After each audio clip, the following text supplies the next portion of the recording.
400 కోట్లు అవుతుంది కావచ్చు, మేమే కడతామని వాళ్ళు ముందుకు వచ్చారు.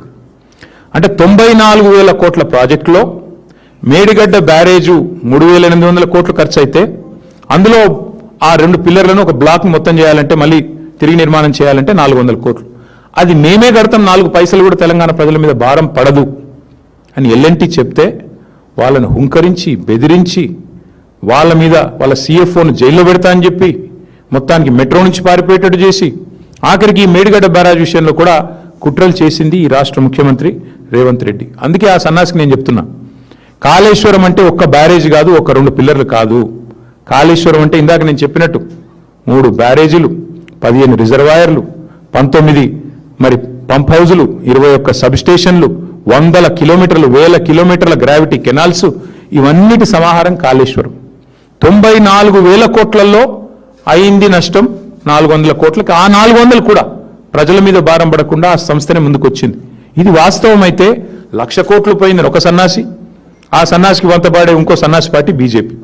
అందుకే మేము అనేది ఇవాళ దుర్మార్గమైన ప్రచారం చేస్తూ ఈ పొలిటికల్ మైలేజ్ కోసం మమ్మల్ని డ్యామేజ్ చేయడం కోసం దారుణాతి దారుణమైన ప్రచారం చేశారు. ఇక ఇంకొక మాట కూడా చెప్పాలి ఈ సందర్భంగా, ఎన్ని డైవర్షన్ డ్రామాలు గత 2 ఏళ్లుగా జరుగుతున్నాయో మీరు గమనిస్తూనే ఉన్నారు.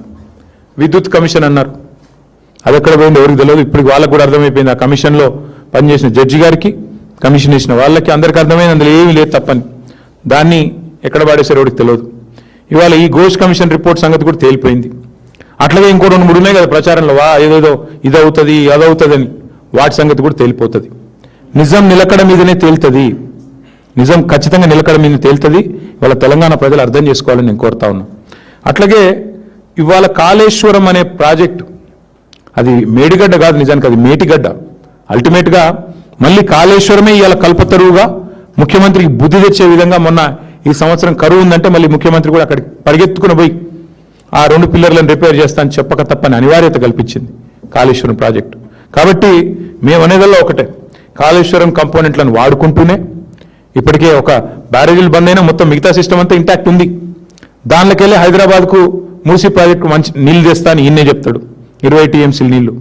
అందులోకెళ్ళే అక్కడ పక్కన ఆలేరు అట్లాగే భువనగిరికి నీళ్ళు ఇచ్చే బస్వాపూర్కు నీళ్లు ఇక్కడి నుంచే పోతాయి, గంధమల్లకు బస్వాపూర్కు. అట్లాగే అన్ని వాడుకుంటారు కాళేశ్వరం కంపోనెంట్లు, కానీ ప్రచారం మాత్రం కాళేశ్వరం కూలిపోయింది కూలిపోయింది కూలిపోయింది. ఇవాళ ఒక్క మాట నేను తెలంగాణ రాష్ట్రంలో ఉన్న మా అన్నలు రైతన్నలను అడుగుతా ఉన్నా, 2014లో ఈ రాష్ట్రంలో కేసీఆర్ గారు రాకముందు పండిన పంట ఎంత, ఇవాళ ఎంత వరి? ఒక్కసారి ఆలోచన చేయండి, ఎక్కడి నుంచి వచ్చింది అదంతా? 2014లో ఆనాడు సాగునీటి విస్తీర్ణం ఎంత, ఈరోజు ఎంత? ఆ రోజు 24 లక్షల మెట్రిక్ టన్నుల ధాన్యం సేకరిస్తే మేము దిగిపోయినాడు 1.5 మెట్రిక్ టన్నుల ధాన్యం సేకరించినాం. అట్లాగే ఆ రోజు సాగునీటి విస్తీర్ణం 131 లక్షల ఎకరాలు ఉంటే 2023 నాటికి 2.2 కోట్ల ఎకరాలు చేరుకున్న మాట వాస్తవం కాదా? ఇది కాళేశ్వరం మహత్యం కాదా?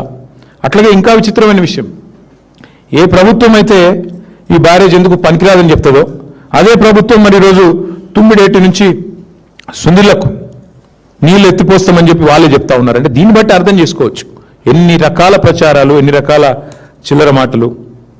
ఒకవైపేమో కూలిపోయిందంటారు, ఇంకోవైపేమో మల్లన్న సాగర్ నుంచి మూసీకి నీళ్లు తెస్తాం 20 TMCలు అని చెప్పి 10,000 కోట్లతోని వర్క్ ఇవాళ చేస్తూ ఉన్నారు.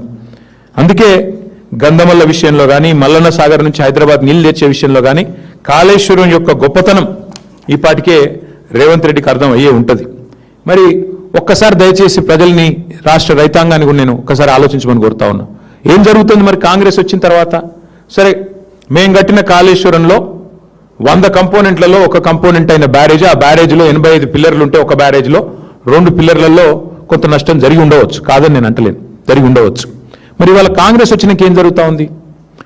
SLBC అనే ప్రాజెక్టు వీళ్ళ కక్కుర్తికి, వీళ్ళ కమిషన్లకు అడ్డగోలుగా వీళ్ళు ఇష్టారీతిన ముందుకు పోతే అక్కడ ఉన్న పరిస్థితి అంచనా వేయకుండా 6 మంది కార్మికులు జల సమాధి అయిన మాట వాస్తవం కాదా? ఇప్పటికీ వాళ్ళ శవాలు ఆచూకీ దొరకని మాట వాస్తవం కాదా? ఇది కాంగ్రెస్ కక్కుర్తికి, కమిషన్లకు, వాళ్ళు చేసిన వ్యవహారానికి, అవినీతికి నిదర్శనం కాదా? నేను అడుగుతా ఉన్న భారతీయ జనతా పార్టీ నాయకత్వాన్ని, కేంద్ర ప్రభుత్వానికి కూడా, ఆ రోజు కాళేశ్వరంలో 2 పిల్లర్లు కుంగితే ఆగమేఘాల మీద NDSA పరుగులు పెట్టుకుంటూ వచ్చిందే, 48 గంటల లోపలనే రిపోర్ట్ ఇచ్చిందే. మరి ఇవాళ SLBC టన్నల్ కుప్పగూలితే ఎక్కడ సచ్చింది నీ ఎన్డీఎస్ఏ అని అడుగుతున్నా మోడీ గారిని. ఎక్కడ పోయింది నీ ఎన్డీఎస్ఏ? వట్టెం పంప్ హౌస్ మునిగితే ఎక్కడ సచ్చింది మీ ఎన్డీఎస్ఏ? ఎక్కడ ఉన్నారు ఎన్డీఎస్ఏ వాళ్ళు, కేంద్ర ప్రభుత్వ పెద్దలు? మాకు కనబడ్డం లేదా? సుంకిశాల కూలిపోతే, రిటైనింగ్ వాళ్ళు కూలిపోయి 120 కోట్లు నష్టం జరిగితే ఎక్కడ సచ్చింది మీ ఎన్డీఎస్ఏ? బతికుందా అని ఏ రకంగా వీళ్ళిద్దరిని అర్థం చేసుకోవాలి తెలంగాణ ప్రజలు? పెద్దవాగు కొట్టుకొని పోతే కాంగ్రెస్ వచ్చినాక జరిగినాయి ఇవన్నీ. ఇప్పుడు నేను చెప్పేది, సుంకిశాల రిటైనింగ్ వాల్ కూలిపోయింది, ఎస్ఎల్బీసీ టనల్ కూలిపోయింది, వట్టెం పంప్ హౌస్ మునిగిపోయింది, పెద్దవాగు కొట్టుకపోయింది, చెక్ డ్యాంలు అయితే పటాకులు పేల్చినట్టు పేల్చేస్తున్నారు ఇక్కడ చిల్లర కాంగ్రెస్ నాయకులు. చెక్ డ్యాంలనే పేల్చేస్తున్నారు ఇష్టం వచ్చినట్టు. ఎక్కడ సచ్చింది ఎన్డీఎస్ఏ? ఇది కాదా కాంగ్రెస్ బీజేపీ ఫెవికాల్ బంధానికి నిదర్శనం? ఈ వాస్తవాలు కావాలని చెప్పేది. ఎందుకు రాదు ఎన్డీఎస్ఏ? ఆ రోజేమో పిలవకుండానే పరిగెత్తుకొచ్చి 48 గంటల్లో రిపోర్ట్ ఇచ్చి దున్నపోతు నిందని వాడంటే దుడ్డని వీడిగట్టేయమన్నట్టు ఇష్టం వచ్చినట్టు తానా తందాన ఆట ఆడింది కాంగ్రెస్ బీజేపీ కాదా? ఎక్కడ వచ్చారు ఇవాళ కిషన్ రెడ్డి గారు, బండి సంజయ్ గారు ఎందుకు మాట్లాడతలేరు? ఎస్ఎల్బీసీ టనల్ కూలిపోతే బీజేపీ వాళ్ళు మాట్లాడరు, వట్టెం పంప్ హౌస్ మునిగితే మాట్లాడరు. ఏమైంది మరి?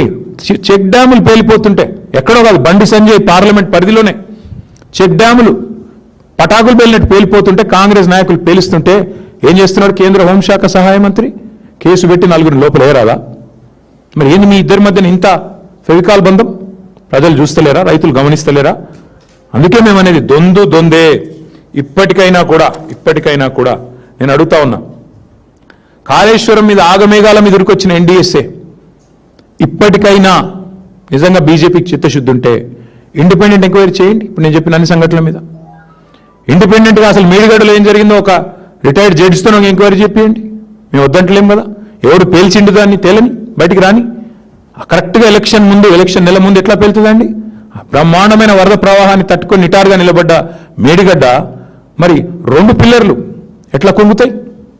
ఇవన్నీ తేలాల్సిన అంశాలు. ఖచ్చితంగా తప్పకుండా భవిష్యత్తులో కాలం తెలుస్తుందన్న మాట కూడా చెప్తూ ఇంకా చాలా ఉంది చెప్పేది. కానీ ఒకటి మాత్రం నేను అప్పీల్ చేయదలుచుకున్నా ఈ ప్రభుత్వానికి, కేసీఆర్ గారి మీదనో మా మీదనో కక్షతో 2.5 ఏళ్ళు మొత్తానికి ఈ రాష్ట్ర రైతాంగాన్ని రాచి రంపాన పెట్టారు, వాళ్ళని ఎండబెట్టారు. సరే, కాలం బాగైంది, మీకు అవసరం పడలేదు కావచ్చు. కానీ ఇప్పుడు మరి